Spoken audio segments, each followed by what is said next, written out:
Economic globalization that would have the unity of the human family as foundation and cooperation as its objective to promote solidarity and a peaceful and just world is unfortunately feeding a globalization of indifference.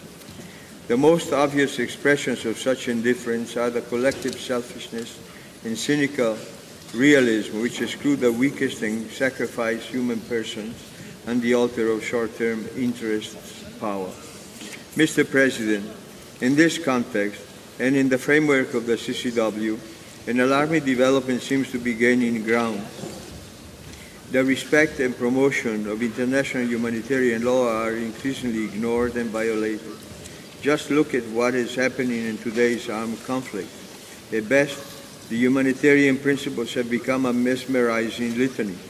The Holy See is alarmed by these developments that can only lead to more violence, misery, and suffering.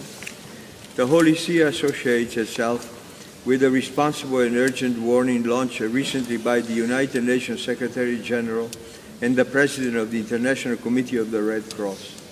The description they make of the continued erosion of and the non-compliance with the rules of international humanitarian law is alarming. The two senior leaders judge the current situation as unacceptable.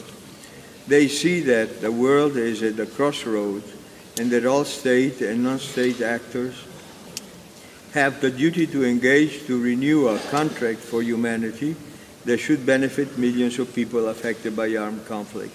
The Holy See proposes to put in place a group of governmental experts on lethal autonomous weapon systems, another one on the use of explosive weapons in populated areas, and a third group for the revision of the protocol on incendiary weapons. These are not new issues for the CCW.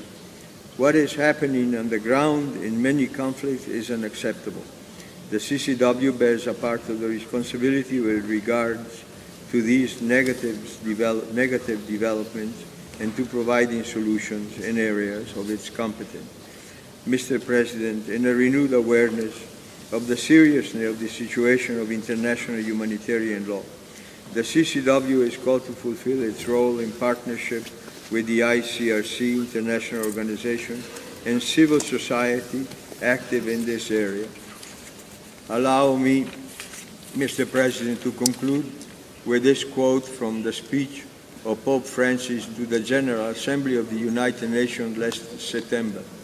He says, "Without the recognition of certain incontestable natural ethical limits and without the immediate implementation of those pillars of integral human development, the ideal of saving succeeding generations from the scourge of war and promoting social progress and better standards of life and larger freedom risks becoming an unattainable illusion, or even worse, idle chatter, which serve as a cover for all kinds of abuse and corruption. War is the negation of all rights and a dramatic assault on the environment. If we want true integral human development for all, we must work tirelessly to avoid war between nations and people. To this end, there is a need to ensure the uncontested rule of law and tireless recourse to negotiation, mediation, and arbitration. I thank you, Mr. President.